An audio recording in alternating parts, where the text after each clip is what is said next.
Bismillahirrahmanirrahim. Assalamualaikum warahmatullahi wabarakatuh. Perkenalkan, nama saya Muhammad Ihsan Arisandi dari kelas TM21E akan menjelaskan tentang transducer tachometer. Pada kesempatan yang sebelumnya, kita telah mengetahui definisi tentang sensor dan transducer. Sensor adalah alat pembaca yang mendeteksi gejala-gejala atau sinyal dari suatu energi, sedangkan transducer adalah suatu alat yang mengubah suatu bentuk energi ke bentuk yang lain. Nah, pada kesempatan kali ini saya akan menjelaskan tentang transducer tachometer. Alat tachometer adalah alat uji yang dirancang untuk mengukur kecepatan putar benda seperti pada mobil. Nah, yang biasa digunakan untuk mengukur jumlah putaran per menit atau RPM dari poros mesinnya. Kata tachometer berasal dari kata Yunani tekos berarti kecepatan dan metron berarti mengukur. Dulu perangkat ini telah dibuat dengan dial atau jarum yang menunjukkan tingkat aman dan berbahaya. Untuk memberikan pengukuran numerik yang lebih akurat, tachometer dibuat dalam bentuk digital dengan batas ukuran minimum untuk tachometer adalah 0,011 rpm. Prinsip kerja alat tachometer menunjukkan RPM mesin dengan mengukur rotasi poros mesin. Nah, yang bervariasi sesuai dengan kecepatan putaran mesin.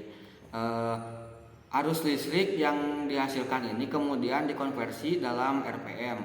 Nah, jenis-jenis alat tachometer yang ada 4. Yang pertama adalah alat tachometer rotor bergigi, yang kedua ada alat tachometer DC, yang ketiga ada alat tachometer tempel, yang keempat ada alat tachometer laser. Nah, yang pertama alat tachometer rotor bergigi, magnet digantung berfungsi sebagai sensor.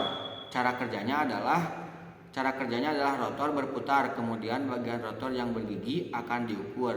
Sensor berbentuk magnet mendeteksi semua gigi yang melewatinya. Setiap gigi yang melewatinya, medan magnetnya bertambah, tegangan belitan. Nah, yang kedua adalah alat tachometer DC. Prinsip operasinya adalah terjadinya proses konversi langsung antara kecepatan dan tegangan. Nah, yang ketiga ada alat tachometer tempel. Prinsip pengoperasiannya adalah menyentuh objek yang akan diukur dengan menampilkan hasil pengukuran pada layar yang terpasang pada alat. Nah, yang keempat ada alat tachometer laser.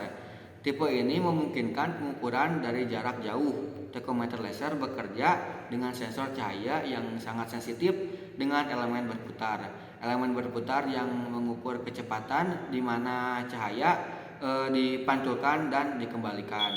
Nah, laser tachometer adalah yang paling umum karena tachometer tempel jarang digunakan dibandingkan dengan tachometer laser. Untuk perawatannya sendiri, tachometer digital yang sudah lama digunakan biasanya tidak menunjukkan tampilan di layar saat rusak dan mati. Ini mungkin karena penggunaan pada layar LED. Selanjutnya harus segera mengganti layar dengan yang baru dan membongkar untuk melihat apakah kabel berkarat atau terputus. Cukup sekian yang dapat saya sampaikan pada pertemuan kali ini. Billahi taufiq wal hidayah. Wassalamualaikum warahmatullahi wabarakatuh.